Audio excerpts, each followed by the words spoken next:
Story 1. I was a kid back in the 80s, 2 years out of college, when I moved into an apartment by the shore in NJ. When the cold weather arrived, there were always a few days when the apartment was cold. We would tell the super, and then the heat would start arriving.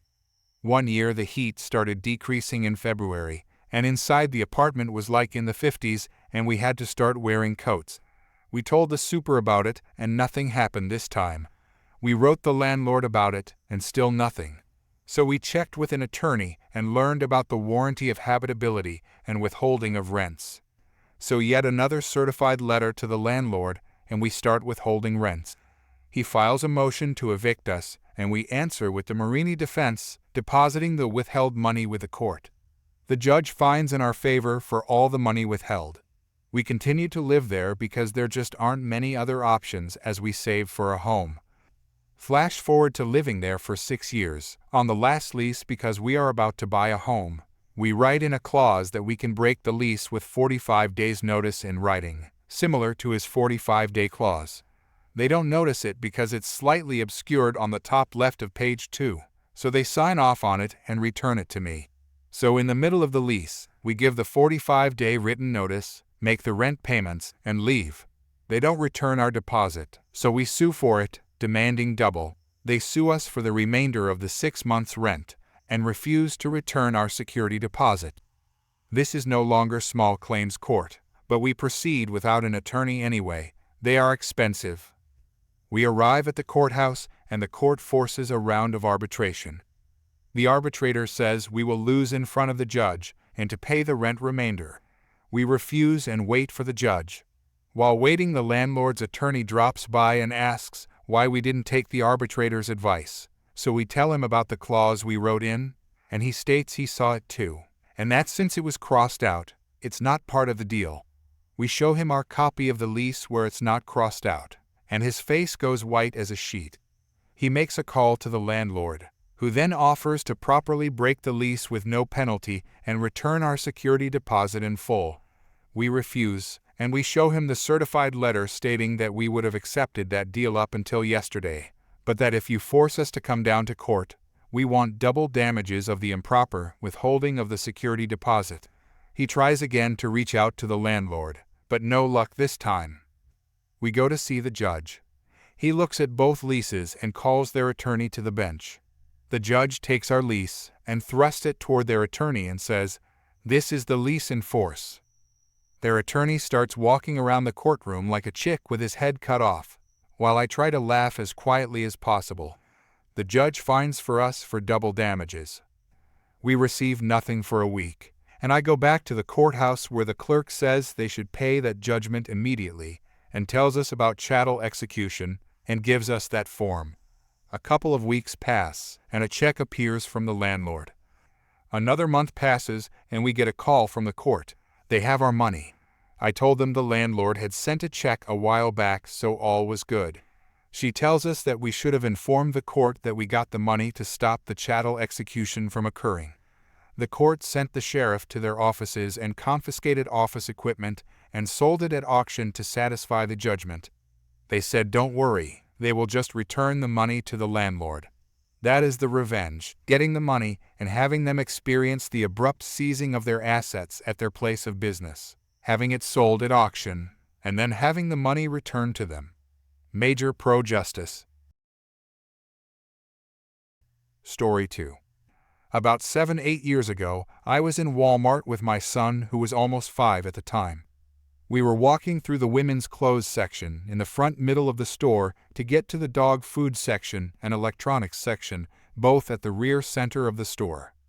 I'm walking just a pace or two in front of my son since the clothing racks are so close together when I hear, "Da heck out my way." Then something smacks the floor and my son starts to cry. I immediately turn and see this woman behind me with a buggy half full, and my son is behind her on the floor crying.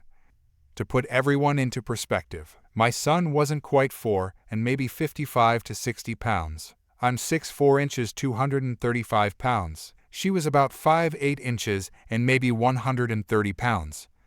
I saw red and threw the buggy and her with it out of my way and made sure my son was okay. He was shaken up but fine. When I say I threw the buggy out of my way, I don't mean I nudged it slightly. I mean it moved a clothing rack, flipped on its side, and her nonsense was all over the floor, and she got knocked over too. As soon as I saw my son was okay, I started to explain to her that's my son, and no adult is gonna hurt him while I'm around. But I was literally blindsided by a barrage of sucker punches in the side of the head. Then she landed one punch on my cheek before I shoved her down with everything I had. When she hit the ground, she made a sound like it took the breath out of her, and she sat there gasping and looked confused. I thought that would be the end of it. At this point, I'm bleeding all over the back and side of my head, as well as the spot on my cheek from all the rings she was wearing. I wipe the blood off my face and ask her what the hell is wrong with her. She starts digging in her purse and pulls out a knife, flips it open and charges at me with the blade facing down. I grabbed her right-hand knife-wielding side at the wrist/forearm and grabbed her other elbow, then proceeded to beat her wrist on a clothing rack until she dropped the knife, all while trying to use my knees to block kicks to my groin. I wasn't giving her another chance to hurt me after this, and I started wailing on her until a few men pulled me off. The guys that pulled me off and security kept me there until the cops showed up. My white shirt had my blood all over it. My blood was on the floor, and my head was wet from the bleeding. She had 2 swollen eyes, a broken nose, and lumps on her forehead. When the cops got there and started asking questions, the guys that pulled me off and security both said they got there after I was beating her and couldn't really tell them anything more than what they saw me doing. She told the cops she was just walking, and I came up to her and started being racist and telling her since she's a woman she needs to get out of my way and that she don't play that, and so I just started punching her out of nowhere. Naturally, they're looking at me like a pile of crap at this point. The older cop came up to me and started asking me about my injuries and what all I had to say. I told him everything that happened. I was handcuffed only at this point, still bleeding, and the security guys were all but coddling this crazy woman. The cops were not buying my story at all and were getting ready to arrest me when I had an aha moment. This was Walmart. There's cameras everywhere. I begged the cops to review the security footage. I told them the recording wouldn't lie. They honestly acted like I was just stalling and were very reluctant, but finally spoke with the manager and took me and the woman up to wait outside of the security room while the older officer watched the footage with the manager. The worst part of all of this is I'm the only one handcuffed, still dripping blood. The 2 cops outside the security room, as well as the Walmart security guys, are staring at me like they want to kill me, and the woman is uncuffed and getting cared for. After about 30 minutes, a much bigger crowd had gathered just watching the drama, and the older cop and manager walked out of the room. The cop had a terribly pissed off look on his face, and the first thing he said was, "Cuff her, she's under arrest." She got several charges and banned from the store. The older cop apologized to me and finally asked if I needed any help for my injuries. I declined and said I just wanted to get home. I get my son from the officer, who is basically babysitting him during all this, and say screw the dog food and movie I was going to buy, and just leave. I was walking out of the store while the cops were walking her to the cruiser, and clear as crystal I hear, "Let go of my mama," coming from a minivan. One of the little boys from the van started running up to the cops yelling and crying. Yep, they were hers. This woman had 2 young children she left outside during this whole thing.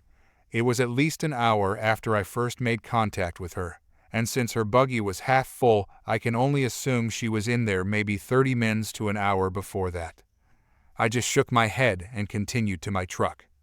That day changed me. I'm always looking over my shoulders in public now. I don't leave home without a pistol. I watch my almost teenage son like a hawk, and I have no trust in the police.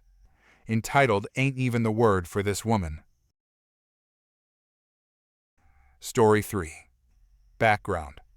A year out of school in the early 1990s, I procured a job as a business analyst for a large, family-owned tech company.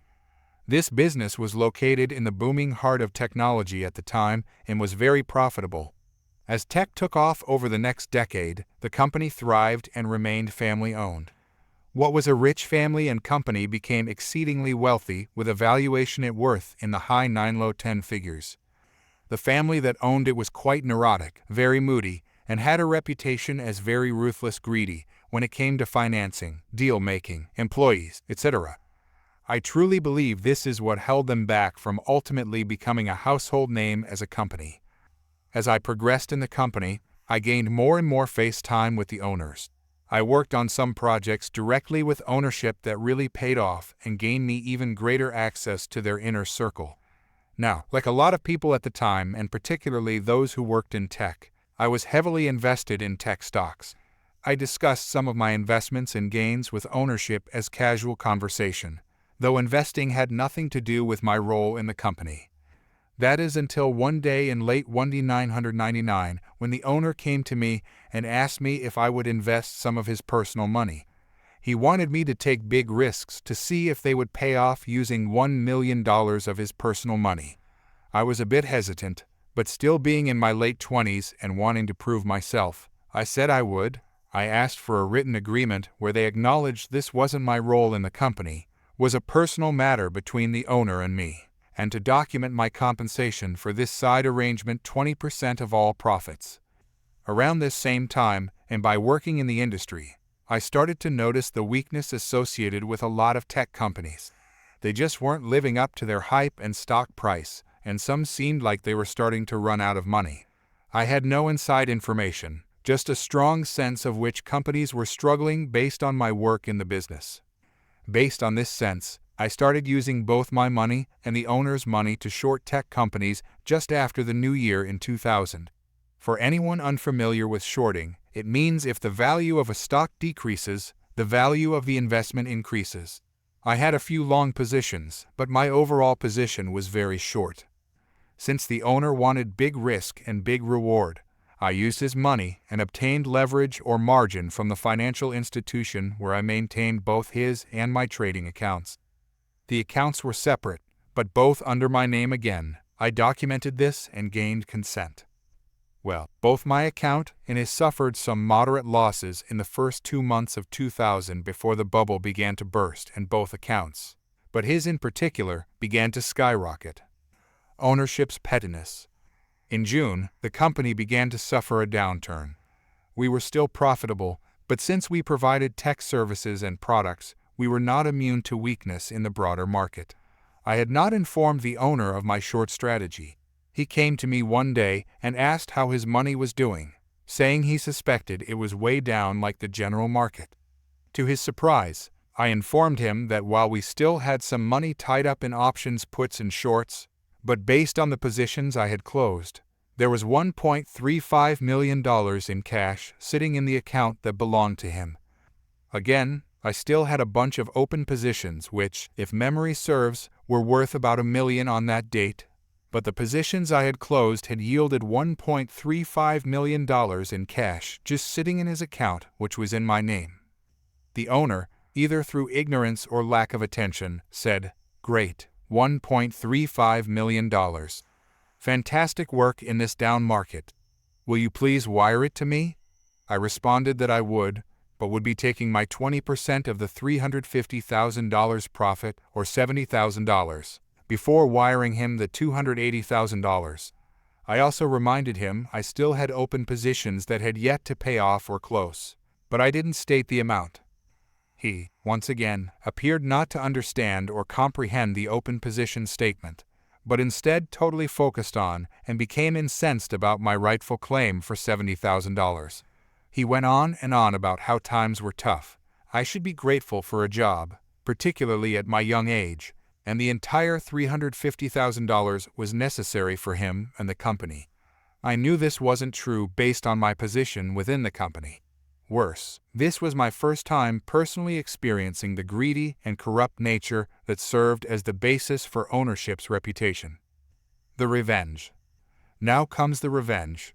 Since, after 2 separate conversations, the owner didn't seem to grasp that the open positions would yield at least some income, and thus additional profit, I decided not to mention it again. I sent him back the entire $1.35 million and continued to manage the open positions to the best of my ability. And here's the kicker, the owner never brought it up again. He seemed to think the $1.35 million payment was the entire value of the account and never understood or remembered that open positions still existed. He never asked for records, tax documents, or any time of audit or financials. Given the fact that he was dishonest with me, I didn't feel the need to disabuse him of that notion. Ultimately, after a bit more net gain, I covered all of the shorts and exercised all of the options puts in this case for an additional $1.8 million. I worked for the company for 3 more years, and the owner never asked about it during my tenure, after I gave notice, or since. I know it's a bit crass and even shady AF, but given his dishonesty with me over the $70,000, I felt justified in keeping the additional $1.8 million. I paid taxes on the gain, long-term cap gain, and went on my way with a fantastic nest egg. Nobody has asked about it since, and I have only told the story to a few people, and even then only after the statute of limitations passed. The final ironic cherry on top of this sundae is that during my remaining 3 years, I gained greater influence with ownership in position within the company because they considered me loyal for giving the $1.35 million back and not making too much of a stink about the $70,000 profit. Little did they know I got the better of them. The company eventually folded due to family disputes, but my understanding is that ownership walked away in a very good financial position. They likely could have been a much better and greater company had they not practiced the same dishonesty that they showed me with their vendors, clients, and employees. Update: there have been no negative consequences from the below, and no consequences other than a few people DMing me with incorrect guesses. In fact, the remaining family members have reached out a time or two about some consulting work. They have no clue. Story 4. Been following this subreddit for a while, but I only just now realized that I actually have a story to share. This takes place in Europe in 2013. The robbery. So one night in 2013, I was in town for partying, which I usually am. Since I'm a party animal, I'm a full-time DJ now, playing in the range of approximately 150 gigs a year, so I still party, but now I'm getting paid for it. I'm also an avid book reader, and had a 7-inch Google Nexus tablet for that purpose, which I had with me for the trainbus trips since it actually fits my back pocket. I decided to head home around 3 a.m. Not being drunk, I quit drinking 2 years before that, but stopped for some Mexican food along the way, which I brought with me on the train. In the train, there's a guy in a blue jacket who has a bike. I didn't notice him at first, but looking back after the robbery, I did notice him in the train because of his jacket standing out. I just didn't realize at the time. He has spotted me reading on my tablet. I exit the train and decide to eat my food at the station. The guy notices this, but exits the station along with everyone else. 5 minutes later, I've finished my food and the station is deserted by now. I head down the stairs and notice that the guy in the blue jacket is there, wandering around, pretending to be drunk. I thought he actually was drunk. He asks me what time it is, which I show him on my tablet, so he was scouting me out. He then replies, "Aw heck, I'm so wasted man," in English, not the native language in my country, and proceeds to exit the station from a different exit than the one I take. I have a little over 1 kilometer home, so I plug in my headphones and start a frisk run home. Around 2 minutes into the run, the guy comes from behind on his bike, literally jumps off it, and jumps me at the side of the road leading into a park. After a short resistance, he manages to get me on the ground, and immediately drags me further into the park and away from the road to make sure we aren't seen. So to me, this is clearly something he has done before.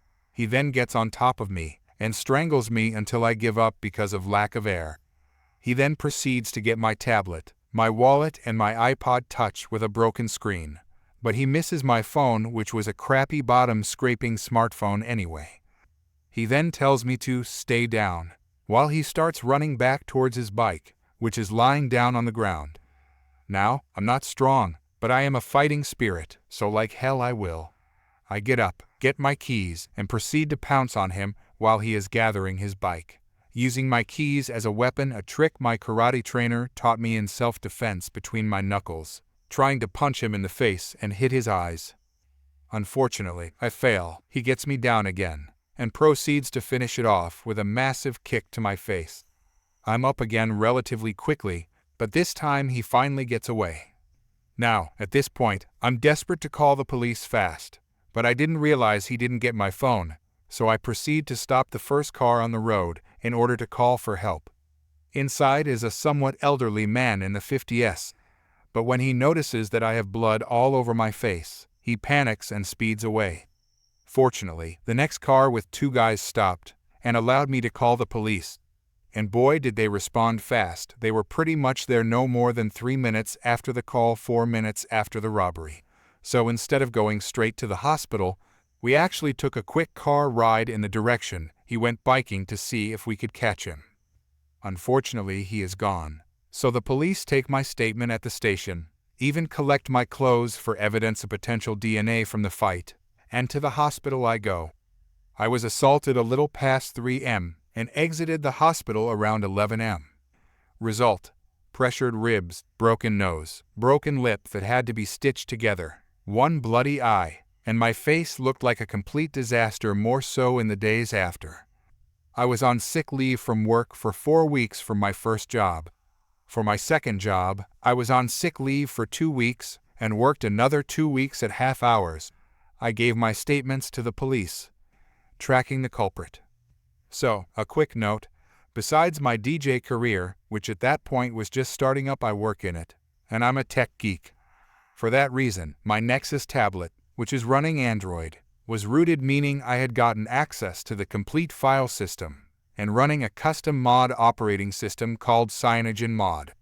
In addition, because it was rooted, it allowed me to install a tracking application that, when using on a rooted device, you could install it in a way that allowed you to track the device even if it was factory reset. So one of the things I almost instantly did at home was to report the device lost at the tracking application's web interface, and then wait for it to pop up. It takes exactly 1 week for my tablet to pop up on the anti-theft service. It's at a house somewhere up around 20 kilometers north. Now, at this point, a happy coincidence kinda happened. I have a female cousin on my father's side who I don't see much, but she happened to be married to a cop at the time. Let's call him Charlie. Charlie, even though we've never met each other more than a few times, recognized my picture when he happened to stop by the case. When I reported the location of the tablet to the police, he decided to take a colleague and go kick down the door, metaphorically speaking. But that's the phrase he used at the house. Turns out a retired cop lives there. He had a tablet like mine that he had his daughter bring to a shop for repair, and the shop had given them my tablet back instead of their own. Charlie and his colleague get the name and address of the shop, go there and make the owner cough up where he got the tablet. They get a name. But I was told that they decided to get a warrant and return later to raid the place anyway, which made me a happy man inside. 1 week later again, and I'm now sitting at the police station with my tablet in hand. Unfortunately, it now belonged to the insurance company since they paid out the insurance for my lost stuff, but it felt good to know that all that effort I put into keeping my devices theft secure wasn't in vain. In addition, I was given photos of 10 suspects and managed to identify the correct one they had decided to put a warrant out for. They had managed to identify him from the security footage from the train station and the train, in addition to the name given by the owner of the repair stop. Funny side note, I actually had to help the police with playing the footage a week earlier, since they're somewhat imbeciles and couldn't figure out how to play the footage in the format they had received from the train company on their work computers. A few months later, I got an email from the officer handling my case saying they got him. The trial. The case goes to trial. At this point, he has been in prison for half a year, since they were checking up on other crimes he had committed. Turns out he had robbed a girl's phone the same night, and also in some way harassed her. She testified first, but I didn't get to listen to her testimony. She comes out of the courtroom and she is crying, with her sister and mother consoling her. I never got to talk to her, so I don't know who she was. My turn. I go in dead cold. Testifies before the judge and two lay judges, calmly explaining the events. Guy is sitting there with tears in his eyes. He has a translator in addition to his attorney, since he's a foreigner. I don't stay for the sentencing, but my attorney calls me later. Guy got 1.5 years in prison. He already served the first half year, and was banned from entering the country for another 6 years after that. I was awarded around the equivalent of $3,000 in damages. Around $1,000 was to cover the lost items insurance, doesn't cover the first $350 and lost work hours, and another $2,000 because they deemed his assault on me to be significantly violent. Judges had seen the pictures of the damage he inflicted. I don't know what the girl was awarded, but I suspect it was less than me. We don't really get awarded big damages in my country, but it was more than enough for me, and I was happy. Afterthoughts. I'm a very studious person with a personality made of solid granite, so I was mostly unaffected psychologically by the events of that night with a few exceptions. For a few years after, I would get jump scared when a bike would pass close by me, and I would immediately go into battle mode. This has mostly gone away by now, but other than that, it takes way more than one massive jerk to bring me down mentally. My broken nose was fixed somewhat rapidly, although I had to get it corrected at the hospital, which was very, very painful. The blood vessels in my eye healed over a few months' time, and I was decently looking again after about a month. The big problem was my ribs, however. I was in pain for 4 months, and could still feel them slightly for another 4 months after that. The person that I'm the most angry at in this entire chain of events was not even the robber, but the man who drove away without helping me. Getting jumped from behind by a guy on a bike didn't shock me at all. All that did was awaken my fighting instinct. But stopping a car when you're in need of help, and then seeing the help you are expecting to get just accelerate and drive away really hurt me inside. To this day, I'm still somewhat angry at that man, even though I can understand why he got scared. I also regret not getting the contact info of the two guys who did stop and help me call the police. If you ever read this, thank you. Story 5. This event took place about 2 years ago. I work in the construction industry, specifically in concrete cutting. For those unfamiliar with my job, I don't pour concrete. Instead, I use large diesel and hydraulic-powered saws to cut and remove it. I work at a relatively small company with only 15 employees. In our area, we're the go-to team for concrete cutting and removal. I was the first employee hired at this company, and my bosses, whom we'll call Brad and Cody, are incredible. They've been in the industry for 25 and 30 years, respectively. Despite their experience, they're not afraid to work in the field and can outwork any of us. We were awarded a no-bid contract at a large facility to cut and remove a significant section of their outdoor slab, which had cracked. This type of job was routine for us, something we could practically do in our sleep, but it was still a large project. The reason we got the contract without a competitive bid was that they wanted the job done quickly and correctly, and they trusted us for that, even though we weren't the cheapest option.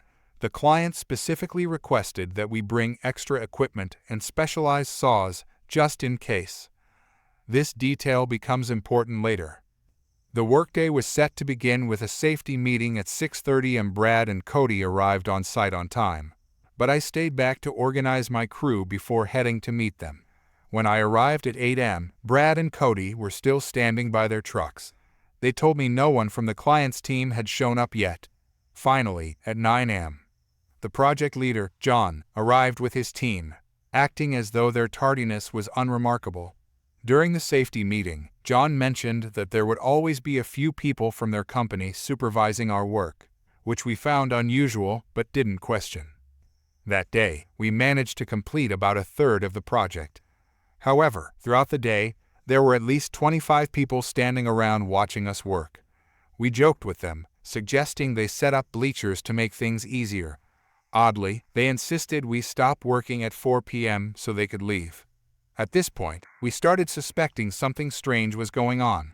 They didn't seem to care that the job started late and ended early. even though part of the reason we were hired was to get the job done quickly. Nevertheless, we remained confident that we could finish the project in 3 days, breaking records for a job of this size while earning a good profit.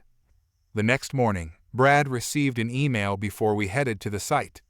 The message stated, "While we recognize your company's exceptional skill in operating your equipment, we feel that running multiple machines simultaneously is unsafe. We request that you slow down to maintain a safe working environment. Additionally, our supervisors did not feel safe during yesterday's work." Brad was livid. We were hired to work fast, and we hadn't done anything remotely unsafe. Still, Brad decided to comply, but with a twist. He told us we would slow things down to an excruciatingly deliberate pace. At the safety meeting that morning, John tried to brush past the issue by saying, "Everyone knows what we're doing. Let's get to work." However, Brad interjected and called him out on the email, stating, "Let's clear this up. Are we too fast and unsafe for you?" John, visibly uncomfortable, mumbled something about the number of people standing around and the potential for someone to get hurt. We had set up proper safety measures, including cones and danger tape, and instructed people to stay clear. The real issue was the excessive number of onlookers, which they could have managed better. Brad announced, "All right, we'll work at a safe, slow pace. And if anyone crosses the safety line, we'll shut down the site for an hour to hold another safety meeting." With that, the pace of work slowed to a crawl. Here's how we enacted our compliance. All our heavy equipment, including saws and tractors, has settings to control speed. Instead of operating at normal speeds, we set everything to run at turtle speed. What normally took 20-30 minutes per task now took upwards of 3 hours. Each step was slow and methodical, with frequent pauses. If anyone crossed the safety line, especially John, we stopped everything for a safety meeting. John crossed the line 3 times on the first day and 8 times in total throughout the project. Ironically, his employees followed safety rules perfectly. John was the only one creating the danger he'd written about. Every time he complained, Brad reminded him, "We're working at the safe pace you requested." What should have been a 3 or 4 day project ended up taking 3 weeks. To top it off, the head of the facility visited the site to see what was causing the delay. We showed him John's email, and he laughed. He told us he disliked John and found him difficult to work with. He also mentioned that the project's success was tied to John's annual bonus. When we explained that the excessive equipment John requested was being billed hourly, the facility head encouraged us to submit the full invoice, saying, "Don't go easy on us." In the end, the project cost the facility around $200,000, far more than the $45,000 it should have cost. Brad and Cody generously shared the profit, giving me a $20,000 bonus. It was a memorable job, not only for the profit, but for the satisfaction of turning John's meddling into a win for our team. Update: John attempted to get us to return to our previous pace, but only made verbal requests. Brad insisted on receiving those instructions in writing, which John refused to do. Additionally, while the large number of onlookers thinned out toward the end, there were always enough people to make us question the facility's productivity. Finally, Cody's long-standing motto, "Fair doesn't always mean cheap," took on a humorous twist when he joked, "This time, we're retiring off this job."